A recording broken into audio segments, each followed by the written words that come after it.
안녕하세요. 날씨가 많이 쌀쌀해진 것 같아요. 이럴 때일수록 더 건강에 유의해야 하시는 거 아시죠? 면역력 관리가 가장 중요한 시기인 만큼 사연 채널을 즐겨보시는 구독자님들도 건강 꼭 챙기시길 바랄게요. 날씨가 추워진 만큼 요즘 세상이 참 슬프고 힘든 일들이 많은 것 같아요. 울적해질 때마다 사연 채널을 늘 즐겨 들으며 하루는 웃었다, 하루는 울었다 하는 저의 가장 찐 채널 중에 하나인데요. 내성적인 제가 이렇게 사연을 보내게 되는 이유는 술김이라고 해야 할까요? 집에서 좋아하는 영화 보면서 혼술을 하고 나서 누워서 자려는데 문득 내 이야기를, 나의 속 이야기를 다른 분들에게도 알려드리면 어떨까 싶어 최종 진담으로 사연을 보내게 되었습니다. 전 경기도 과천에 거주 중인 지극히 평범한 여자입니다. A형이고요. 내성적이지만 또 주변 사람들을 잘 챙기자 주의이고 한 가지 일에 몰두하면 끝까지 가는 편이라 지금 다니고 있는 회사도 10년이 넘게 장기 근속 중이지요. 어느덧 회사에서도 인정을 받고 이제 주변에서 좋은 사람만 있으면 결혼만 하면 된다는 이야기에 대학생 때부터 학교 때문에 혼자서 오래 살았던지라 누군가와 함께 산다는 게 상상이 안 갔습니다. 정말 인연이 이 세상에 있는 거였을까요? 결혼을 원할 때쯤 동네의 소개팅에 좋은 사람을 만나 연애를 하고 결혼까지 꼴이 나게 되었으니까요. 혼자서 살던 저는 둘이 되고 산다는 건 혼자 있을 때보다 더 행복한 일들이 2배가 되었죠. 저희 남편은 어렸을 때 일찍 부모님이 돌아가시고 누나랑 남편만 이렇게 둘이 오래도록 살았다고 했습니다. 그래서 누나가 엄마 같고 각별한 사이인 건 결혼할 때부터 알고 있었죠. 남편도 저에게 누나가 엄마 같으니 잘 따라줬으면 했고요. 물론 저도 형님한테 남편은 소중한 가족인 걸 알기 때문에 잘 해드리려고 노력했는데요. 근데 사람이 노력한다고 안 되는 일도 있다는 걸 알게 되었습니다. 결혼을 준비할 때부터 형님은 절 마음에 들어 하시질 않았습니다. 그 이유는 제가 남편보다 4살 정도가 많은 게 가장 큰 이유였고요. 그 다음으로는 직장이었습니다. 저는 다른 사람이 생각하는 직장과는 조금은 다른 회사에 다니고 있어 만족하면서 다니지만 결혼해서는 사실 하기는 조금 힘든 직업이기도 합니다. 그 2가지가 가장 마음에 안 드는 이유라고 하셨지만 나이는 제가 어떻게 할 수 없는 문제였고 회사는 조금 덜 바쁜 대로 부서 이동을 할 수 있어 신청해 놓은 상태였고요. 그런데도 불구하고 형님은 저를 많이 마음에 안 들어 하셨습니다. 저희 남편 솔직히 누가 봐도 괜찮은 사람입니다. 이런 말 하면 그렇지만 정말 남편이 저보다 더 아까울 정도로 직업도 빵빵하고 돈도 잘 벌고 인물도 훤칠하고 착하고 자상하고 부모님이 일찍 돌아가신 거 말고는 나무랄 데가 없었습니다. 형님은 지금 피부과 의사선생님이라 사실 처음 결혼부터 당연히 저를 마음에 안 들어 한다는 걸 눈치챘습니다. 그래도 남편을 너무 사랑했기에 제가 잘하면 형님도 저에게 마음을 열 거라고 생각했던 게 저의 큰 착각이었던 것 같습니다. 처음엔 잘하려는 마음들이 점점 형님의 행동으로 인해 저에게는 오히려 독이 되었으니까요. 형님은 결혼하고 나서도 요구하는 게 많았습니다. 첫 번째로는 일주일에 한 번은 꼭 형님네 집에서 같이 식사를 하자는 말씀이셨고, 2번째로는 아이는 형님이 허락할 때까지 갖지 말라는 말이었습니다. 남편이 지금 하고 있는 큰 프로젝트가 있는데 그것 좀 끝나고 여유가 있을 때 가지라는 형님의 말에 뭐 그것도 알겠다 했습니다. 남편은 그런 것까지 뭘 누나는 신경을 쓰냐 했지만 워낙 누나를 엄마처럼 생각하던지라 저보고 좀 이해해달라고 했으니까요. 그렇게 시작된 저희 신혼생활 깨가 쏟아지고 회사에 있으면 빨리 퇴근해서 남편이 보고 싶을 정도로 행복했습니다. 그리고 일주일에 한 번씩 형님네 가는 날에는 집에서 부지런히 하고 꼭 음식 1-2가지는 준비해서 형님네로 향했습니다. 그날은 제가 그 전날 너무 힘들어서 아침에 눈을 못 뜨게 있어서 그냥 빈손으로 갔는데요. 그랬더니 형님이 절 보고 왜 음식 안 해왔어? 죄송해요 형님. 제가 어저께 너무 회사에서 늦게 끝나서 오늘 늦잠을 잤어요. 그럼 그렇지. 너 나한테 점수 따려고 해오다가 이제 뭐 결혼하고 내가 너 인정하는 것 같으니까 변한 거 아니야? 형님 그런 게 아니라요. 제가 진짜 너무 늦게 자서 알람을 못 들어서 그랬어요. 죄송해요. 다음부터는 꼭 해오겠습니다. 안 지킬 거면 그런 말도 하지 마. 너는 꼭 입 바른 소리를 좋아하더라. 입만 살아가지고. 막말을 서슴지 않던 형님의 태도는 늘 저를 주눅들게 만들었고 남편은 형님이 혼자서 자기를 키우느라 더 예민해졌다고 했습니다. 형님은 사실 결혼도 안 하시고 그냥 혼자 병원 개원하셔서 사시거든요. 결혼하라고 주변에서 좋은 사람 소개시켜줘도 남자는 필요 없다면서 비혼주의로 살겠다고 마음을 먹으셨다고 해요. 그래서 더 예민한 건가 싶기도 했지요. 처음에는 일주일에 한 번 정도는 가까운 거리니까 가도 괜찮겠지 싶었는데 그게 매주 이어지다 보니 사실 정말 좀 힘들었어요. 남편이랑 신혼인데 쉬는 날에는 데이트도 하고 싶고 한데 형님네 가면 아침부터 저녁까지 거기에 있다고 오니까 또 그 다음날 출근해야 하고 저희만의 시간이 없더라고요. 한 번은 남편에게 이번 주는 우리 데이트하면 어떻겠냐고 했더니 알겠다고 누나한테 이번 주 못 간다고 말하겠다고 하더라고요. 저는 너무 기뻤고 드디어 결혼하고 데이트다운 데이트를 할 수 있겠다 싶어 많이 들떠 있었어요. 그리고 며칠 뒤 퇴근하고 집에 가는데 형님이 전화를 해오셨어요. 야! 네, 형님. 너 이번 주에 집에 안 온다고 했다면서? 아, 이번 주에 보고 싶은 영화가 있어 같이 보러 가려 해서요. 다음 주에 찾아뵐게요, 형님. 너, 얘가 아주 발칙하구나. 내가 왜 마음에 안 드는 너를 결혼을 허락했다고 생각해? 우리 민수가 하도 난리치고 네가 우리 집에 일주일에 한 번씩 꼭 찾아온다고 해서 한 거지. 그거 아니었으면 너 볼 게 뭐가 있다고 하니? 나이도 우리 민수보다 더 많고 가진 거 하나 없는 너를 근데 이제 와서 이 약속을 어기려고 해? 갈 거면 너만 가고 민수는 보내. 형님, 그런 게 아니라 저희 신혼인데 같이 있을 시간이 없어서요. 다음 주에 꼭 찾아뵐게요. 아니, 안 돼. 민수만 보내던가 너도 오던가 말던가 해. 하며 전화를 툭 하고 끊어버린 형님. 많이 속상했습니다. 시어머니보다 말리는 시누이가 더 밉다는 그런 속담 있잖아요. 차라리 시어머니라면 이해라도 하겠지만 시누이가 저렇게 하니 이해를 못하기도 했지요.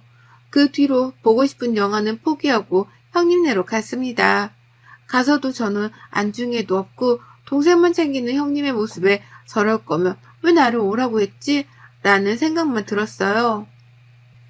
신혼 같지 않은 신혼생활을 보내던 중 회사 친한 동료가 저의 이런 이야기를 듣고 한번 괜찮은 사람이 있으면 저보고 형님 소개팅을 주선해보라고 하는 거예요.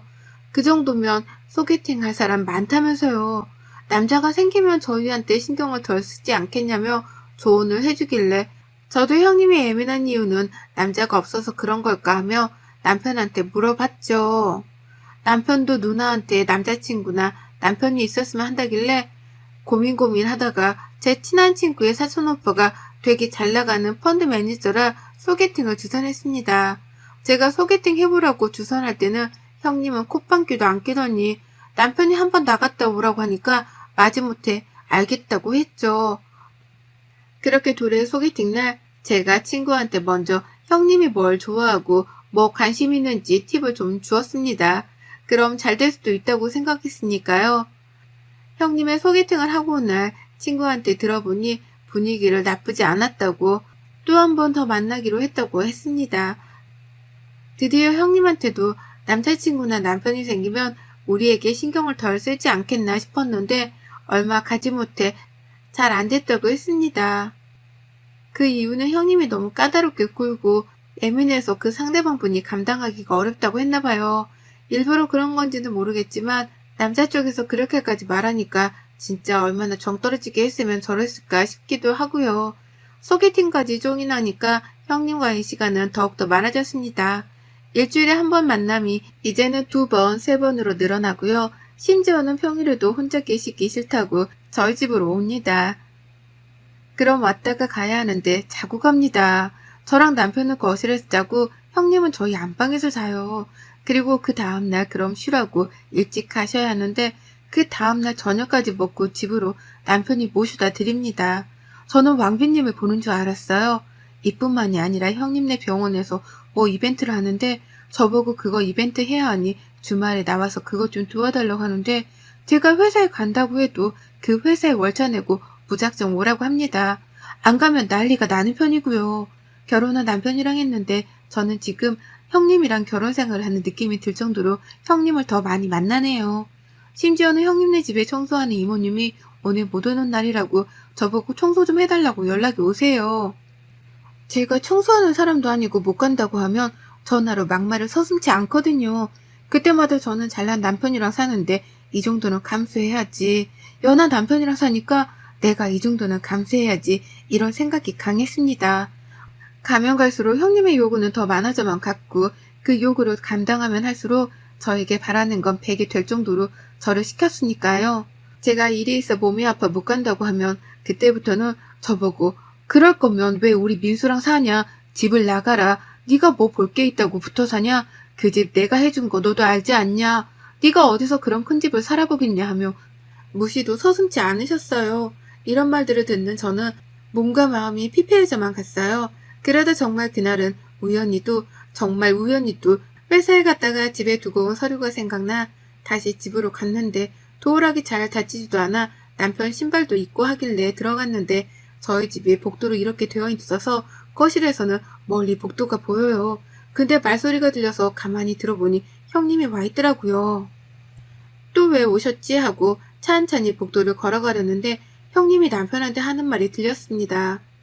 너 손 볼 생각 없어? 누나 무슨 손이야. 나 결혼했어. 요즘 니 혼 걔나 손나 다 해. 너 누나 친구 중에 가연이 알지? 걔 사촌동생이 나랑 같은 학교 나온 후배래. 집안도 빵빵하고 얼굴도 예쁘고 지금 변호사 한다더라. 근데 너 사진 보고 너무 마음에 든다고 만나보고 싶다고 해서 내가 너 곧 이혼할 거라 했더니 자기는 괜찮다고 그러잖아. 아 누나 좀 무슨 소리야. 지금 잘 살고 있는데 그런 소리 할 거면 그만 좀 해. 아무리 누나여도 그런 소리는 좀 그렇지 않아? 찰싹.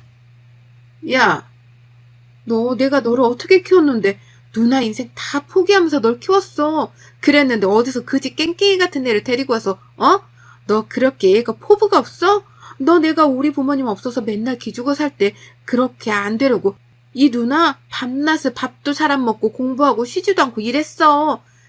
그러다 이제 좀 편히 살려는데 집안도 학벌도 별로인 애를 데리고 와서 도대체 뭐 할래? 네가 너무 좋아한다길래 내가 허락은 했다만 결혼식도 거의 소규모로 하고 아직 니네 혼인신고도 안 했잖아? 그럼 이혼도 아니야. 파혼이야 파혼.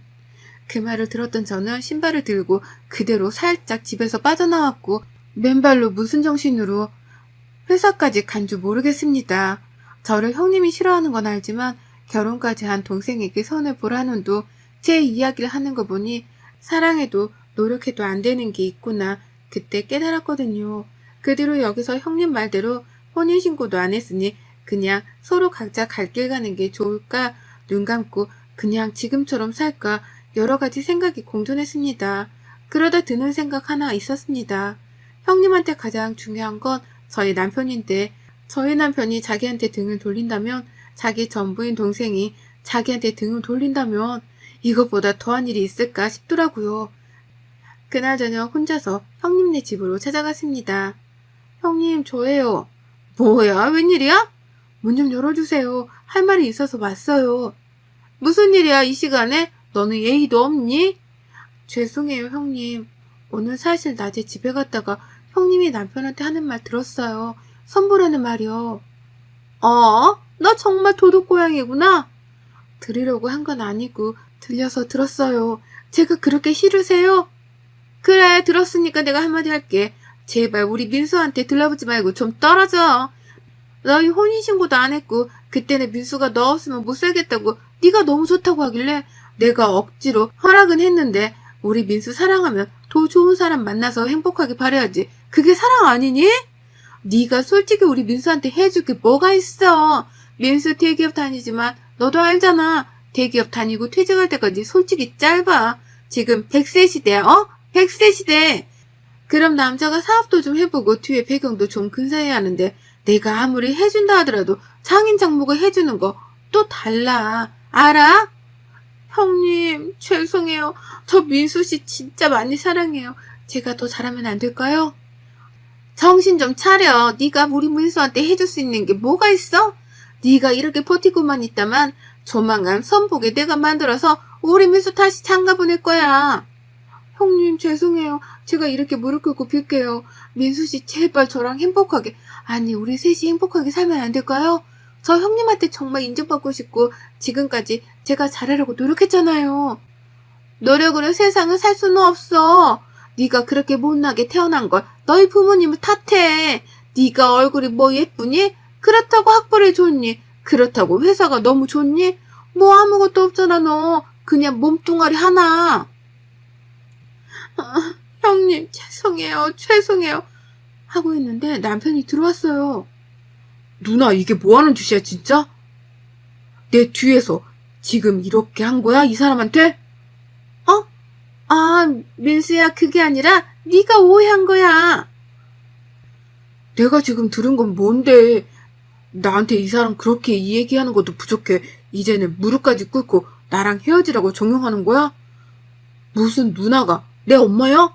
엄마 아빠가 살아있었으면 누나 모습에 진짜 실망했을 거야. 민수야 그게 아니라 누나는 네가 더 잘 됐으면 좋겠어서 오해하지 마. 무슨 오해? 나보고 따뜻한 사람이 되라고 해놓고 이 사람한테는 지금 막장 신우이처럼 하고 있어. 알아? 누나 이런 사람인 줄 정말 몰랐어. 이 사람이 나한테 좀 힘들다고 웃어 보일 때마다 내가 우리 누나 나 키우느라 고생했으니까 잘해주라고 했는데 내가 진짜 미쳤었지. 이 사람은 매일 이 얘기를 들었을 텐데 내가 그런 말 할 때마다 얼마나 마음이 아팠겠어. 민수야 오해하지 마. 누나는 그냥 정말 네가 잘 됐으면 해서 그랬어. 필요 없어. 더 이상 나랑 이 사람한테 연락하지 마. 나도 누나 없다고 생각하고 살 거고 누나도 누나 혼자서 살아봐. 나한테 그만 의지하고 나 사업 같은 거 할 생각도 없고 이 사람이랑 그냥 소소하게 사는 게 내 꿈이야. 평범하게 아이 낳고 정말 평범하게 아이랑 이 사람이랑 나랑 화려하지도 않고 소박하게 서로의 아침 저녁 식탁에 둘러앉아 밥 먹고 소소한 이야기 나누고 그렇게 사는 게 내 꿈이었는데 뭐? 사업? 누나 혼자서 할 생각이야. 나는 그럴 생각도 없는데 지금 회사가 좋고 정년퇴직하면 퇴직금으로 나는 와이프랑 소박하게 살고 싶어. 그게 내 꿈인데 누나는 내 행복이 아니 자기 행복을 찾냐고. 이렇게 이기적인 사람이 내 누나란 게 나 너무 창피하고 부끄러워. 연락하지 마. 더 이상 나한테. 남편은 제 손을 잡고 일어났고 저는 나가면서 힐끗 형님을 보았습니다. 멍한 채로 절 보길래 살짝 미소를 지었습니다. 제가 남편한테는 곧 집으로 간다고 해놓고 몰래 주머니에 핸드폰을 켜놓았어요. 남편에게 전화를 해놓은 채로요. 남편은 형님이 저렇게 하는 사람인 건 몰랐기 때문에 이번 기회에 알기를 바랬습니다. 그 뒤로 남편은 형님이 찾아와도 전화해도 받지 않아요. 제가 괜찮다며 받으라고 만나보라고 하는데 절대 자기는 그럴 생각이 없다며 형님이 사준 이 신혼집도 내놓았더라고요. 이사가서 살고 싶다고요. 그래서 지금 이사갈 집 알아보러 다니는 중입니다. 그 일이 있은 후 한 일주일 후에 형님이 저희 회사로 찾아왔네요. 무슨 말을 할까 안 봐도 짐작이 되었죠. 형님 무슨 일이세요? 민수가 연락도 안 되고 전화도 안 받고 찾아가도 안 만나주고 지금 집까지 내놓았다는데 맞아?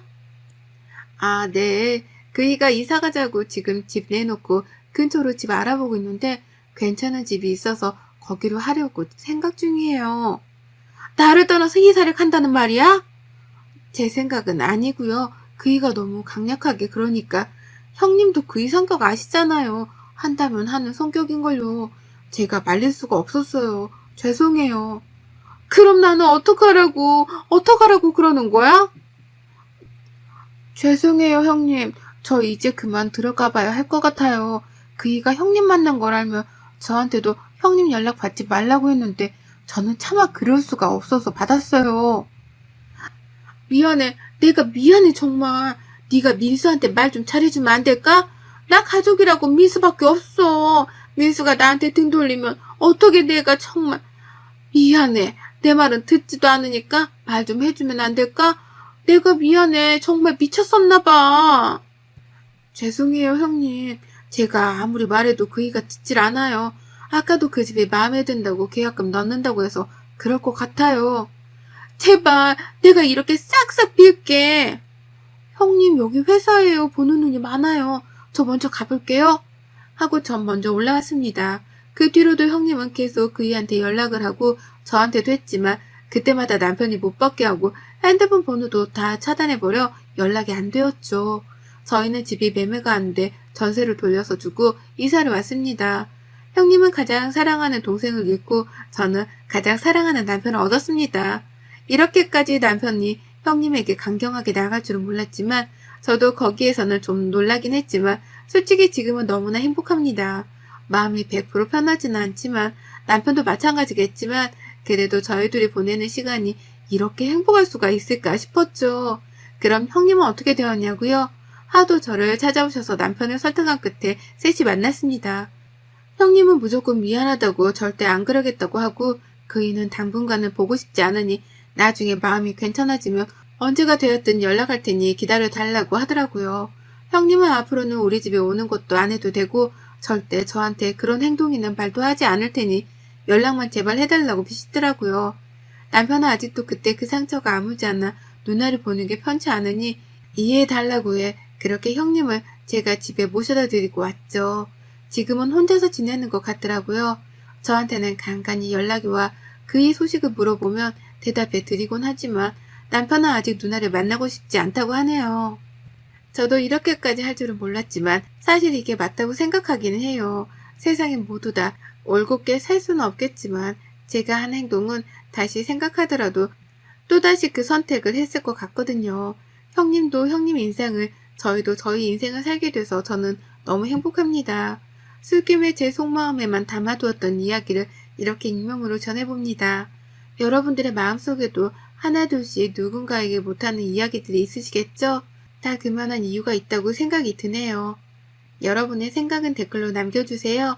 오늘도 시청해주셔서 정말 감사합니다.